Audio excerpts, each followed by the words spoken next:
Everyone to today's CPC meeting. The Seattle Community Police Commission acknowledges that we are on the traditional land of the Coast Salish people, including the Muckleshoot, Suquamish, and Duwamish people, past and present. With humility, we recognize how much we benefit from living on their land and water. The Seattle Community Police Commission honors and highly esteems these tribes. We hope that this acknowledgement will encourage authentic relationships with urban Native people and Salish tribes. At this time, I will take attendance. Lars Erickson. Here. Good morning. Adrian Levitt. Suzette Dickerson. Lynn Wilson. Good morning. Good morning. Raven Nicole Tyler. Good morning. Good morning. Harry Ruffin. Reverend Harry Walden. Here. Good morning. Morning. Joel Merkel. Morning, I'm here today. Good morning. Joseph Saya. Jaya Washington. Officer Mark Mullins. Lieutenant Tony Gatke. Good morning. Jeremy Wood. Good morning. Good morning. Tasha Johnson. Good. Good morning. Erica Newman. And I am Patricia Hyde. We do have four. I will entertain a motion to receive the agenda sent out as a draft.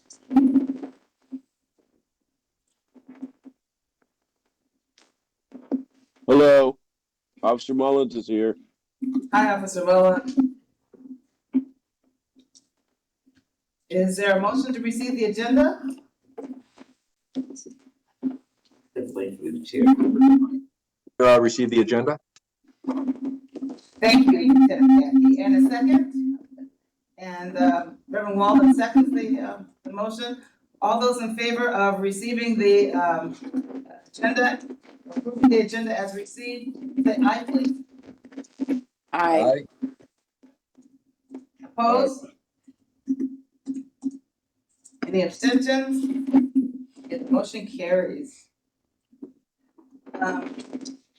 We received the minutes through email, and I would entertain a motion to approve the minutes from our last meeting, which was June 7th, 2023. Is there a motion to receive the minutes?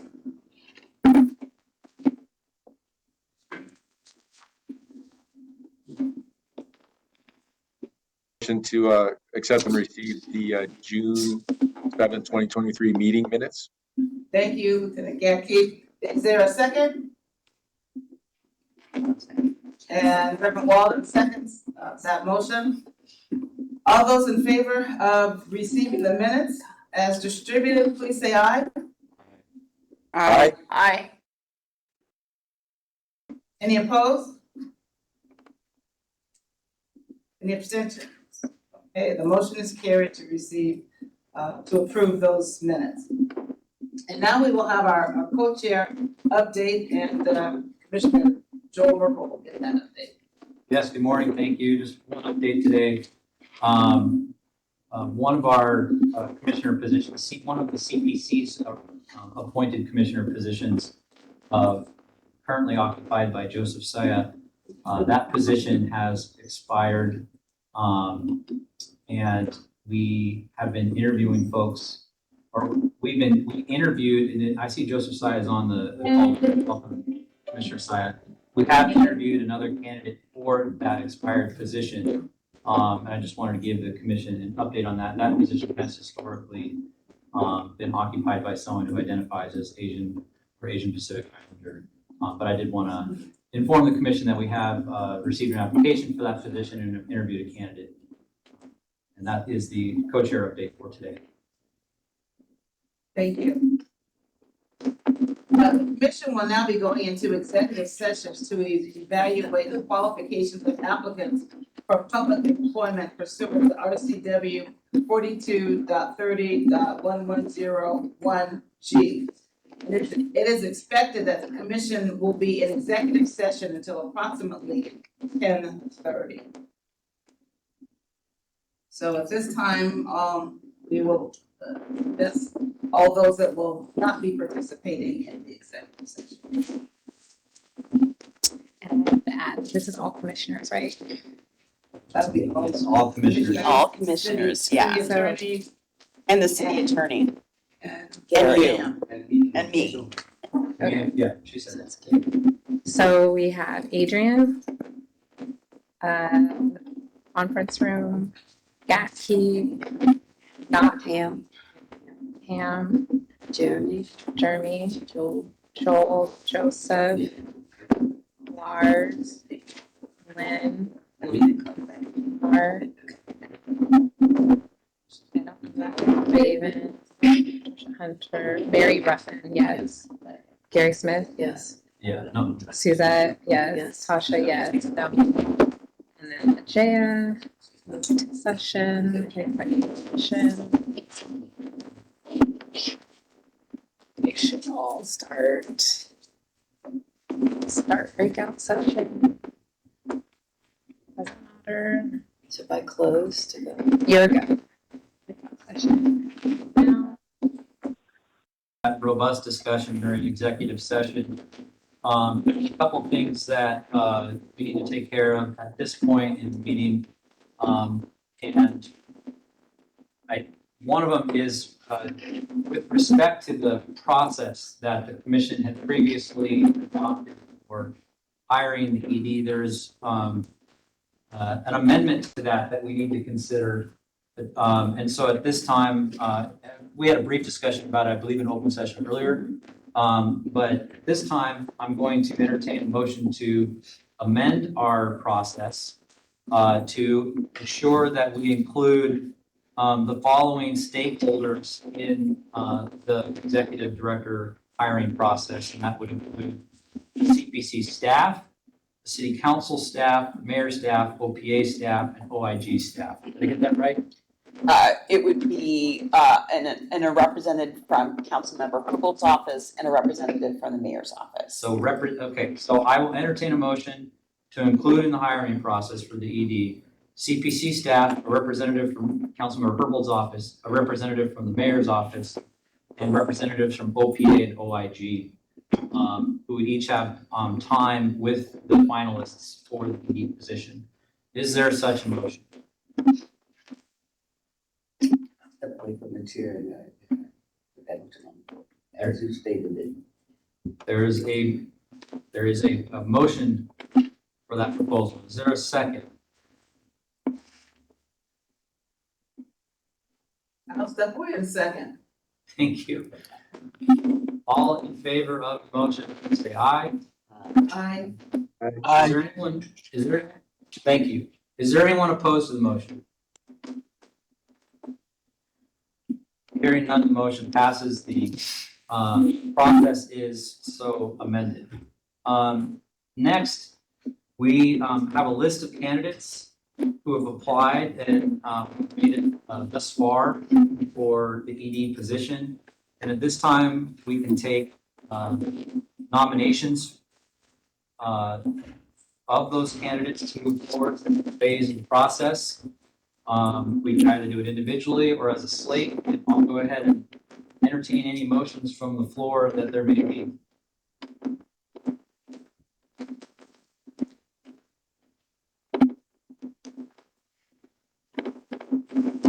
I'm happy to step away from the chair and present a slate. Okay? And the slate would be Polly Ellis, Ashley Gordon Hanks, Desley Brooke, Janelle Harris, Dina Wax, Aramik Black.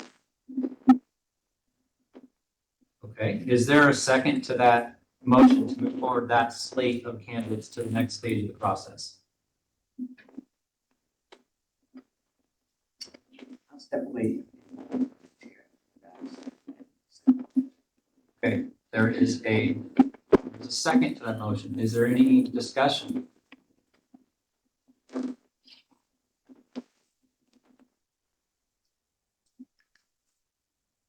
Any amendments?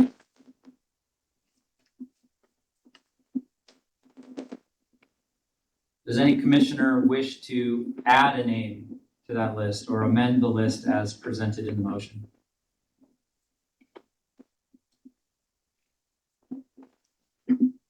Officer Mullins has a question.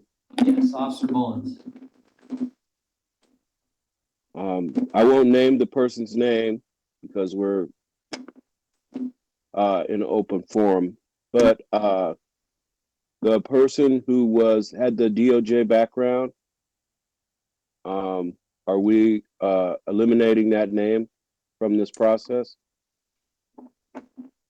That person is included in That the person slate. is on the current slate. The person you've mentioned who has a prior employment with the Department of Justice is on the slate. Someone told me our last meeting that any sworn officer from SPD or any person that worked for SPD would not be a good look. Is there a good look for a sanctuary city to have a DOJ person as the director of CPC? I put that question out.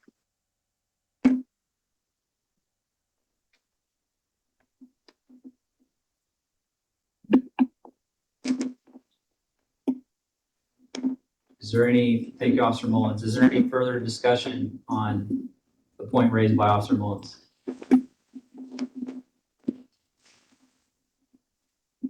Just to clarify, I just want to make sure I'm hearing the question correctly. The question is, since we are saying that no sworn officers are excluded from this process, that because this person has a DOJ background, that they too should be excluded because of the same optics. Am I saying that correctly? I don't want to speak for Officer Mullins, but that's my understanding of his question. Actually, it really actually now comes down to the look, in which that was the language that was expressed in our last session, was that it was not a good look for the CPC to have a sworn officer from SPD as a candidate or as a director. I want to make a point of reference is that the ordinance specifically calls out that a candidate is not eligible to serve if they have been an employee of the Seattle Police Department. Okay, so it's written in stone. I understand that. But in terms of the look, as a sanctuary city, do we actually think that a person from the DOJ who actually was involved in the immigration process should be a director of CPC? I'm just asking. It sounds like I don't know. If I'm not mistaken, I think that was some of the conversation we were having, independent of the exclusion because of being a sworn officer, that was a separate conversation in reference to what you just said. But I understand where you're coming from. I have the same concerns, but it's not, it has nothing to do with the policies already set in place around sworn officers. I understand, but we could still make our own decisions, not based on policy, but the look, as was told to me last session, the look. Right. What I'm saying is I agree with what you just said. Thank you. I appreciate it.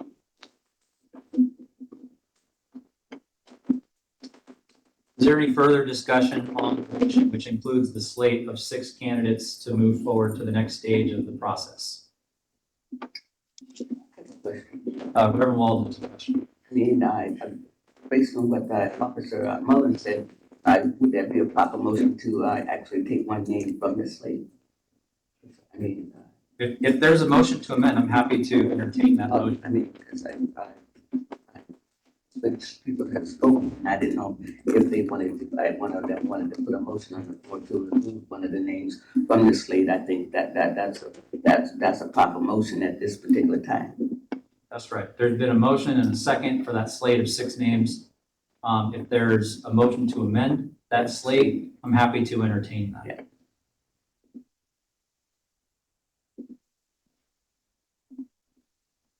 Okay, seeing none, I'm going to go ahead and call the question.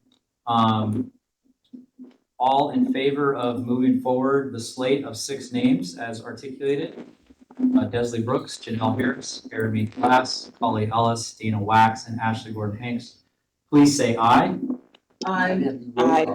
Roll call. Do we need to do Aye. You have to do roll call when it's a vote like this. Roll call. Okay, I'll do a roll call. I'll start it. Reverend Walden, Yeah. Oh, I'm gonna abstain right now. Well, I'll vote yes for it, but Reverend Hunter. Aye. I will vote yes as well. See any commissioners in the room? I don't see any, so I'll go to on my screen in the order they appear. Commissioner Wilson, Yes. Commissioner Levitt, yes. Commissioner Gadke, Commissioner Erickson, Yes. Commissioner Tyler, Commissioner Wood, Yes. Commissioner Saya, Commissioner Mullins, No.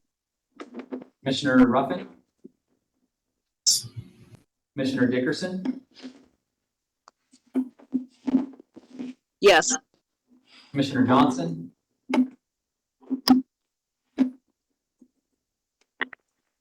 I'm sorry, could you repeat that, Commissioner Johnson? Yes. Thank you. And Commissioner Washington.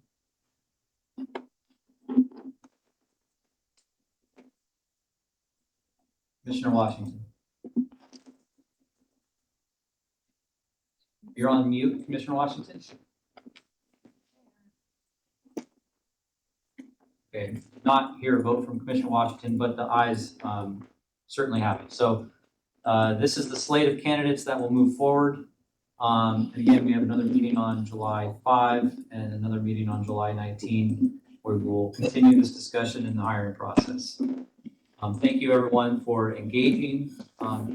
Yes, Reverend Walden has a comment. Because I think it was entertained earlier, if people want, at the July 5th, wanted to pair the list.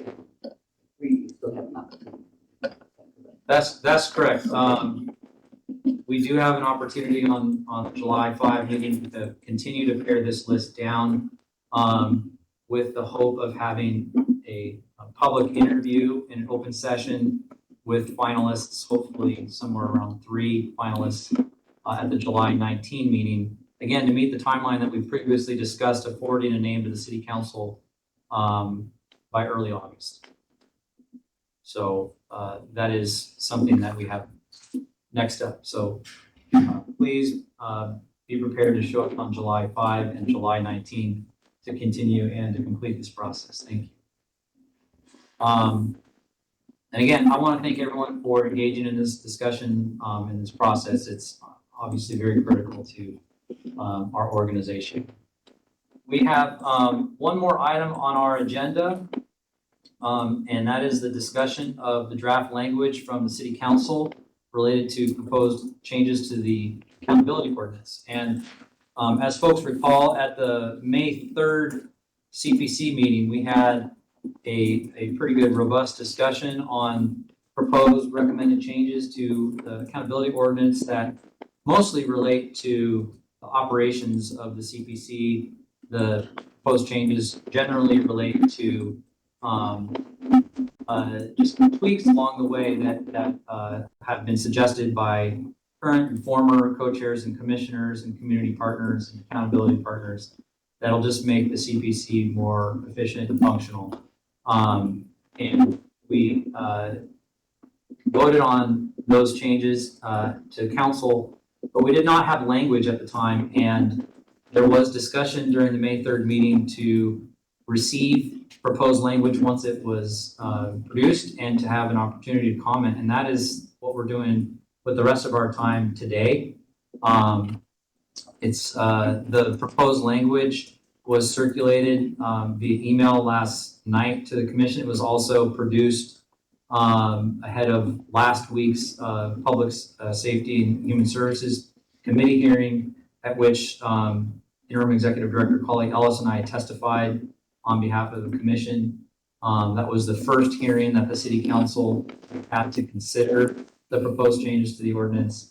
And it's my understanding that there is intention to continue moving this forward next month, which would require formally introducing legislation. But in the meantime, the City Council, or at least the PSHS subcommittee, is awaiting feedback from the commission. So to the extent that anyone has any comments or feedback or thoughts or questions, now is the time with our remaining time today. I have a question on, like, the proposed something that's, I think is missing, in the ordinance, is that, it does not give the, employees, any, they have a grievance, or they have to, because most of most employees are not, union.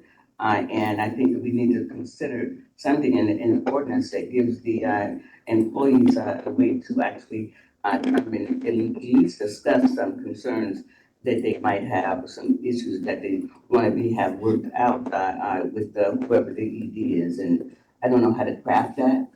I don't know how to put the words around that. But anyway, I mean, I see that that is something that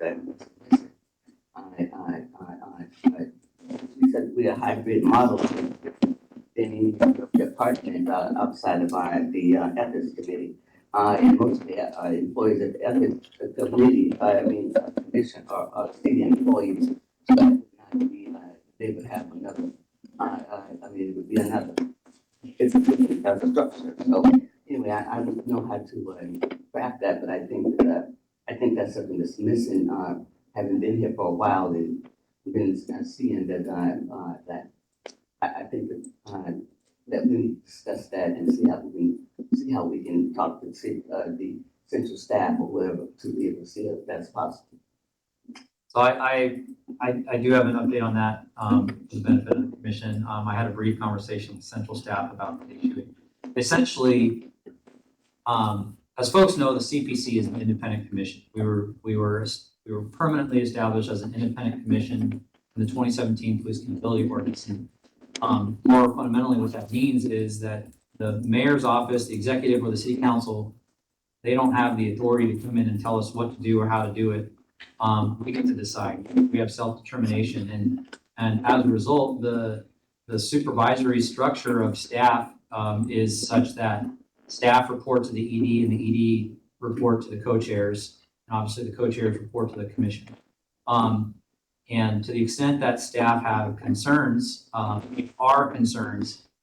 generally the structure for an independent commission, and it's not unique to the CPC, other independent commissions are structured similarly, is they go to the city ombudsman, and they don't have as much ability to go to HR. I will also say that the co-chairs have always, this set of co-chairs at least, have made ourselves available to staff. But that was the current process. When I discussed this with central staff, we didn't really have an answer to that. It's something that would require additional thought, and because I don't know as much about the HR ombuds independent entity structure to really speak intelligently on whether it could be different or improved. But to the extent that that's something the commission cares about, there is an ability, we can say, let's push pause on the process and see if there's a way to improve this piece. We could do that if that's something we wanted. That could be part of our feedback to the council. Again, this is the council asking us for our feedback. And not to cut that conversation off, but the other thing I do want to mention with the time we have is My recollection of the May 3rd meeting where we discussed the ordinance and wanting to see the specific language that the council came up with was that there were some commissioners that wanted to see the language related to ED qualifications. The ordinance is currently silent on the minimum qualifications for the executive director, unlike the executive director for OPA and OIG. And the policy that we recommended was to adopt minimum qualifications in ordinance for the ED of the CPC. And it was my understanding that there were some commissioners that wanted to see that language. And now it's out. It's in that document that we sent to commissioners last night, and also that was posted online for the committee hearing last week. So anyway, those are the two issues that come to mind, but if there are other issues that folks want to discuss related to the proposed ordinance language, now's the time.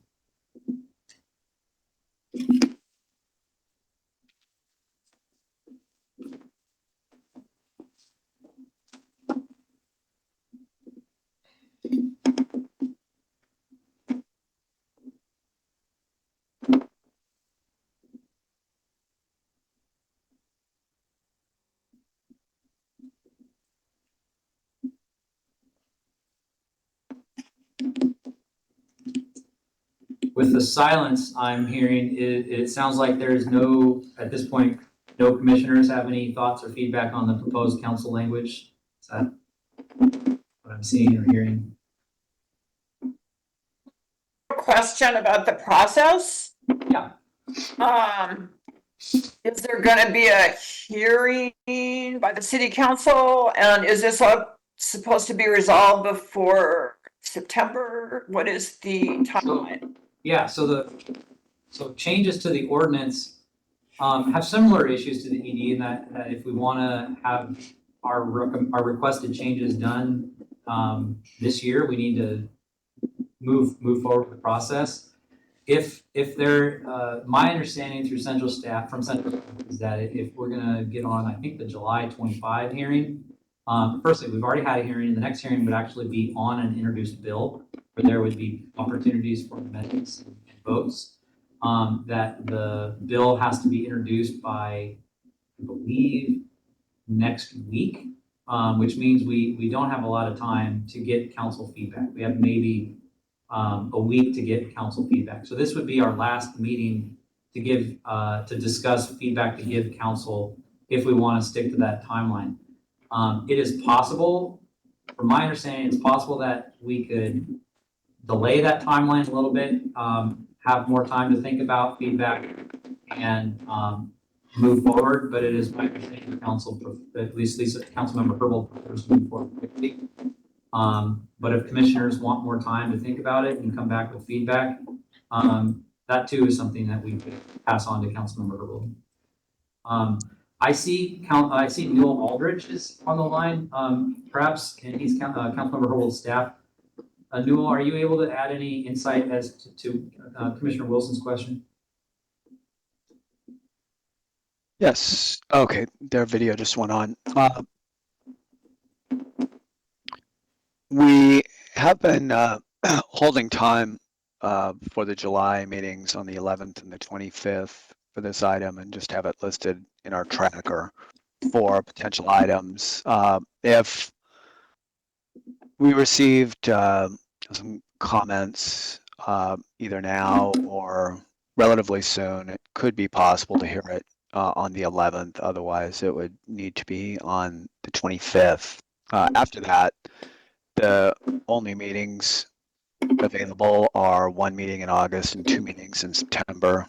All those meetings already have a lot of items, and consistent with what Co-Chair Merkel was mentioning about the co-chair, the only committee meeting in December would pair with not having another full city council meeting until next year, when there'd be a minimum of 4 new council members. And it would, I know Councilor Herbold really doesn't want to put new council members in a position of having to make a big decision like that right at their first meeting. So that's more or less where we're at in terms of schedule. the discussion and presentation in committee with co-chair Merkel and executive interim director Ellis went pretty well, and it seemed like council members didn't have a lot of questions. So I have one follow-up question now that I started thinking about this. So you're proposing to add a deputy executive director and then also an increase in the stipends for the co-chairs. And so doesn't that impact the budget that will be proposed for the next year? And also, and then separate from that, does the commission select the deputy executive director, or is that an appointment by the executive director? Yeah, so your first question, does it impact the budget? Yes, it does, and we're in current discussions on adding FTE to our budget, because the deputy director would be a new FTE.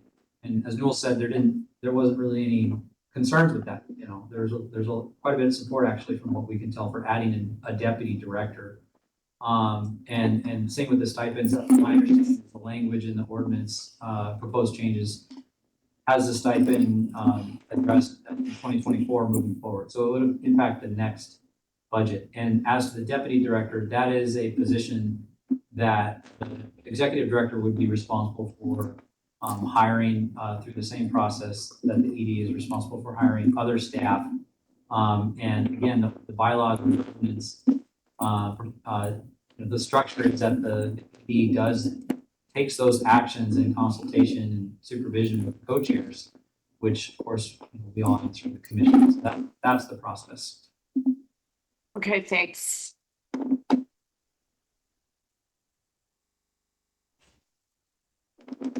Do folks have any thoughts or concerns, or does anyone want more time, or are we feeling comfortable with where we are after the May 3rd discussion and with the language that's been proposed consistent with that?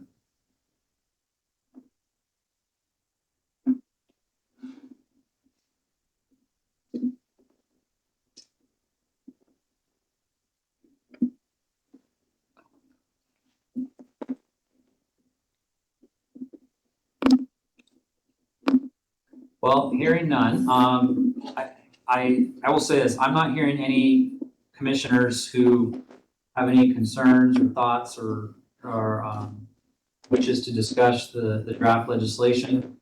We'll say again, Interim Director Polly Ellis and I testified related to the draft legislation. It is consistent with what we've asked the City Council to do. But we wanted the commissioners to have the opportunity to look at the language they came up with, and if there's any additional comments, to have this opportunity to discuss it.